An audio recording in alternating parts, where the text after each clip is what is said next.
Hollow Knight has been to me what Dark Souls has been to many other gamers, and that is a haven of safety and escape from an otherworldly weight that would pummel you into this earth. What I mean by that is like stressful situations, to put it bluntly or basically. In my first video, I'm going to show you how to do a really powerful build for your nail. So that would be, we do have to take Nail Master's Glory, and then we go with Fallen of the Fury. And look, I never go without Sprint Master, Dash Master, or Sharp Shadow. They are staples for me in this game, and I don't recommend going without them if you are doing the nail build. So the three remaining notches, I like to play around with them. I don't take them as indefinite, but I do like to take Stalwart Shell depending on what I'm going to do, and Heavy Blow. Now Heavy Blow stacks with Nail Master's Glory, increasing blowback by 150% if I'm not mistaken. And then I'll show you what I'm going to do with Fury of the Fallen, because Fury of the Fallen is going to stack with Nail Master's Glory and give you a ultimate powerful weapon in Hollow Knight. So the last notch, I would have to go with, I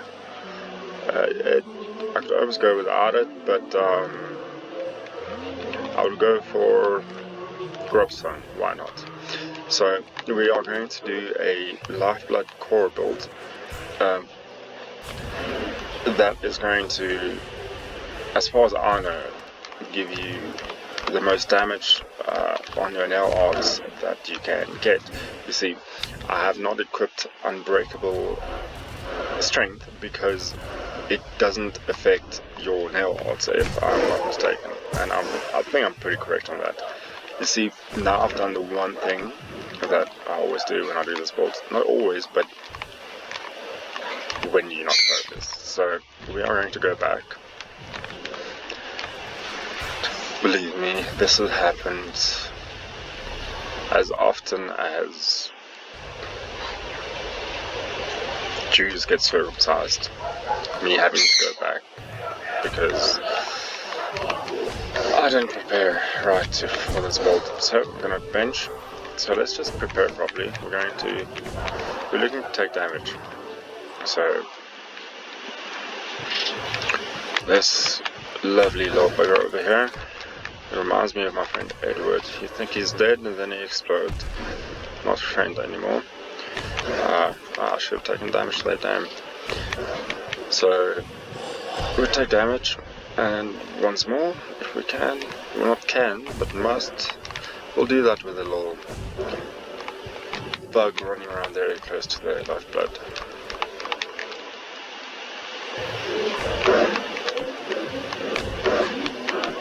Okay, so Crystal Dash, very useful, saves you time.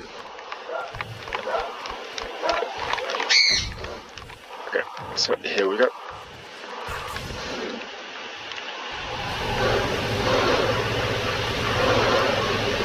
So first of all, I'm going to show you how to collect all of the lifeblood cores in Hollow Knight. This will give you a lot of health and a lot of damage. Please do take note, you need to have almost every single thing in Hollow Knight in order to follow this route. So you do need your Dream Nail, very important, your Dream Gate. You need Crystal Dash is very useful for it, and then yeah, just bear with me and you'll see what happens. So I recommend starting. You can choose your own route for how to collect the lifeblood. I like to start with the lifeblood that is mostly likely to the hardest ones to get, because I don't want to take damage. So in my opinion, it might seem simple or stupid that this is the hardest two for me to get, but I promise you that is 100% correct. You see, there we go, that always happens. I always as after this Jews get circumcised. So now we're going to have to go back all the way to the beginning. We might as well just suicide. It reminds me of my friend Edward when he goes one day. So yeah, then we're going to bench again. And we have to go get those two now. So start with them because I'm likely to lose them if I go get other ones before them. So place the Dream Gate on top so I don't have to jump all the way back up and possibly take damage. So we go first to the Ancestral Mound. Now I don't care whether I take damage or not. And most likely I won't, because that's how it works, isn't it? You see, and see how close that was. How life works. So life works a lot like Hollow Knight, it seems. So first ones are Ancestral Mound. They might be easier for you to get. All I know is that in collecting all the LIfeblood, I'm more likely to take damage while collecting these ones as if I were going to collect any other 2 or 3 in the game. Kom lê! Akira, kom weg daar! That was just me making sure my dog doesn't get hurt because she's walking where she's not supposed to. So, let's do. We've got. See there, I did that thing again. I wonder how many times or how often Jews get circumcised. So, you can't Dream Gate out of Ancestral Mount. I'm not sure why. They say that wherever you can Dream Gate, where you can't dream, I've heard or read that where you can't Dream Gate is because it's got no relevance to the Dream Nail or the Dreamers. I'm not so sure about that. My personal opinion is Ancestral Mount you can't Dream Gate out of because the Dream Nail was added in a DLC. Dream Gate was added in a DLC, and given that the Ancestral Mount is right at the start of Hollow Knight, maybe the program coding didn't allow for the Dream Gate to function there without excessive reprogramming, I guess. My fiance would argue with me, says that it's for other reasons, but that it's all constructed, it was all with a plan, that they designed it as such, which I'm not optimistic to believe. You see, no damage, no damn, thank you. I'm just saying, I don't take damage going down this time. So, that's one Jew who didn't get circumcised. Now I want to take damage. So we want to get down to 1 health basically. So we can activate your Fury of the Fallen, there we go. Now, Fury of the Fallen stays active when you collect all of the LIfeblood, which there are 19 of, which gives you a pretty decent and extremely powerful build, depending on which charms you choose to equip. Now, I'll show you the other ones, or other charm combinations for this. This is my personal preference, as I don't go into a fight without Nail Master's Glory, and I very rarely use my normal nail to hit. So there we got 2. You can't Dream Gate out, so we're just going to dash out to the start. Crystal Dash. So we want to go back up to Dirtmouth, Dream Gate.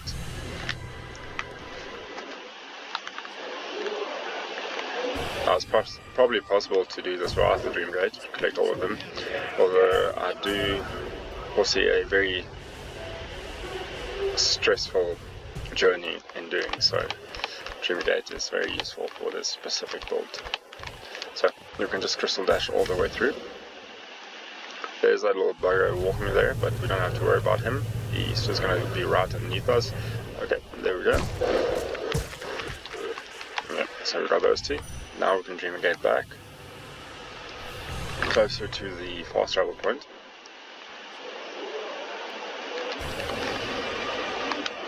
So now we can just... Now one piece of advice that I would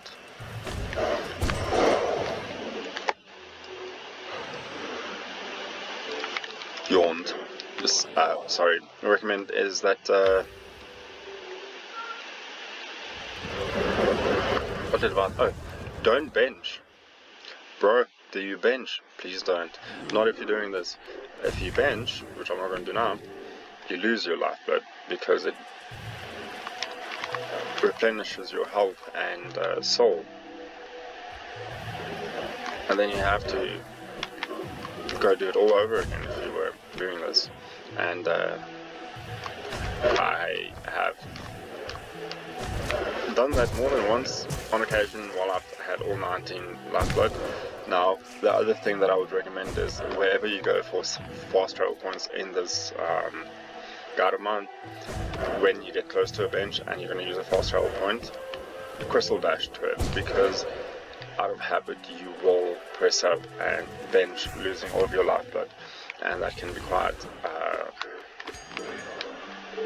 disheartening, discouraging. Now, the Queen Station is based to retrieving 3, 6, 7, 8, 9, 10 of the lifeblood, if I'm not mistaken. So it's a, if you don't want to collect all of the other lifeblood for wherever you're going and doing whatever you're doing, whatever boss you're fighting, I would recommend just doing at least the ones from Queen Station as a core. So we'll go first to Fog Canyon, isn't it? So these buggers over here.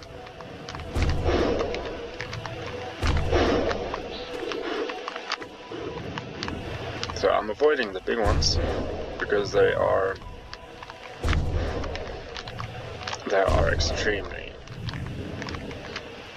detrimental to this build.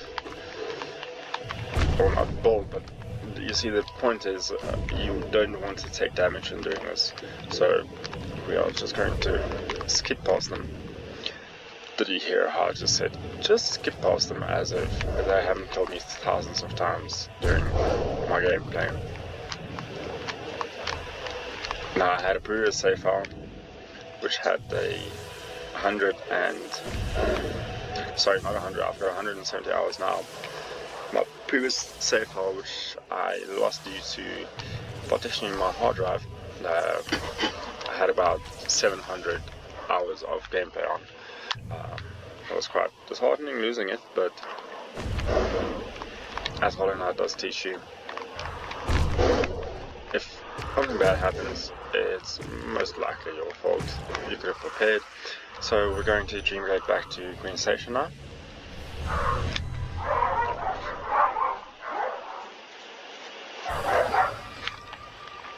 My dog has no respect. I told her I'm making a video. Now she yells. So we're gonna crystal dash all the way through, not all the way through, but halfway through. Fall down. Komle! Komle!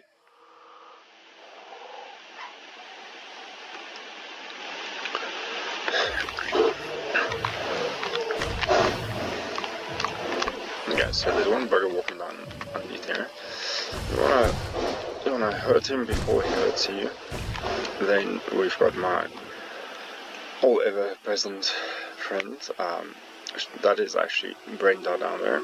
That's the alter ego of Edward.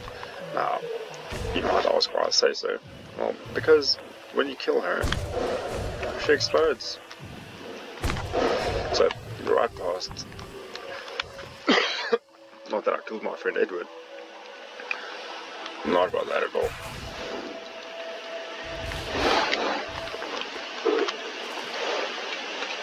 Yeah, so obviously Tears of what is it? Is it Tears?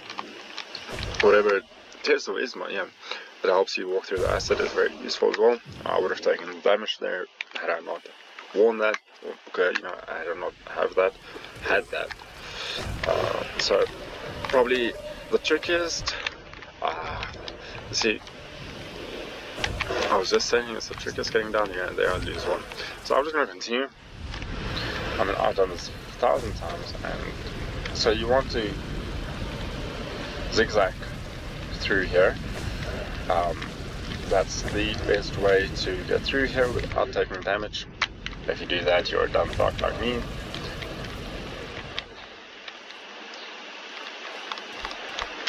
So I'm actually just going to, you see, when I said I've done this 1,000 times, yeah, I lost 2, now I have to go back. Okay, so let's do this then. Let's be clever about this. We're going to, let's go do a demonstration of this build. So green station. Now, I first started using this build very early in the game. I was fighting Hornet, and there are LIfeblood very close to her, so I was fooling around on the way to the fight, and I took damage. And then I don't want to go back to the bench because I hadn't discovered the fast travel point close to Hornet yet, so I decided to go get the LIfeblood and go fight her. It just so happened that I had discovered through the Fallen charm when I started playing the game, and by luck that was my only charm that I had equipped at the time, so that's how I realized what happens when you employ this build. Now, you cannot use LIfeblood core with any dream bosses. Or is it LIfeblood core? The LIfeblood. You cannot use them with dream bosses. Your health gets full, you lose everything. And then also, you cannot use it in the DLC, the Pantheon. Because once you enter the area, you also lose it. Okay, so initially I spent something between 50 and 60, 70 hours trying to finish the 3rd round of the Coliseum.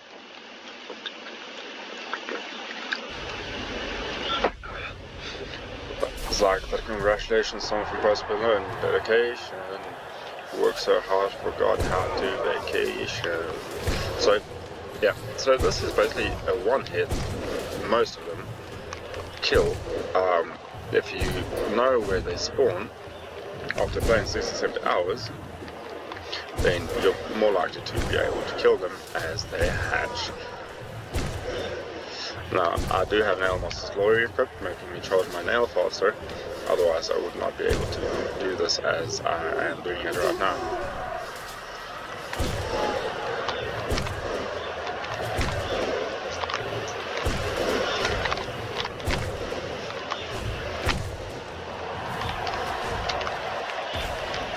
We'll just stay up here now. You see these little fellows over here. They just kill them all out. Go for it. Which makes me wonder what those shooting things are. Whose side are they on? No one's. So these ones you're either going to get or not. You're going to take damage or you're not. I sometimes do, sometimes don't. They are random. So a good way to do this is stay here, wait for them to come to you. As you see, I prefer the nail arts because unlike normal nail, you don't need to equip heavy blow nor steady body in order to have those benefits when using your nail arts. As you see, I'm not moving backwards, and I've already got 100% blowback just from my nail arts. So there we go, and then there's a bummer here. Then just come to me. Okay, now we are going to. This used to be the most difficult part for me in the beginning, and then I realized it's not. So if you follow the route I'm taking, you should not have any trouble with the aspects or that bugger. Just advice I can give you when fighting the aspects when platforming. If you take damage from them, don't try to retaliate, try to move up or down a platform, as you're more likely to not get hurt further. When you try to just hit, they are going to nail you. Okay, it's the first time I'm taking damage, I wasn't expecting that. So, there we go.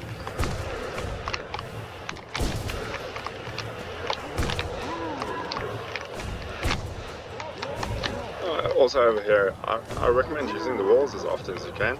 When you are out of sync, I recommend that you head over to the other side instead of defending, because you will take damage. These players are also unpredictable, but manageable. Watch out for these things at the bottom. But they spawn as you walk over where they spawn. They only spawn then. So if you keep the fight to one side, you will have to have any problems with the little ones. If you kill him fast enough, you don't have problems with that. Here comes a little bit of tricky part. So just stand still. I know it sounds stupid, but that's the truth. Stand still, because they seem to where they want to be when you stand still. That's where they focus on that one. So that's that. And then we've got one more coming.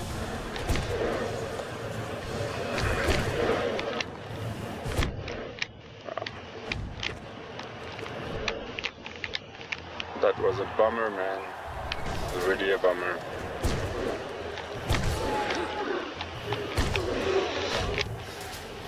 Wait for them to come out first.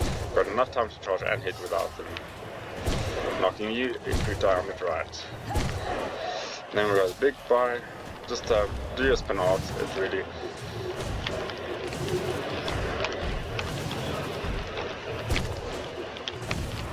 there we go. Now comes the maybe the most challenging part of the game is when these centipedes are past you. I'm not going to say I recommend that you do this, but just do it. Just trust me.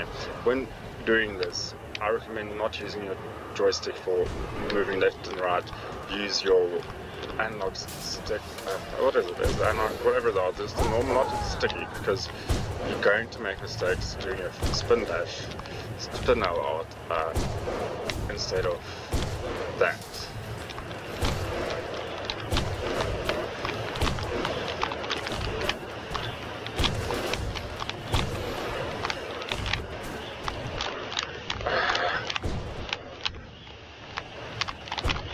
You will not have me, child! Damn it, man. That was stupid.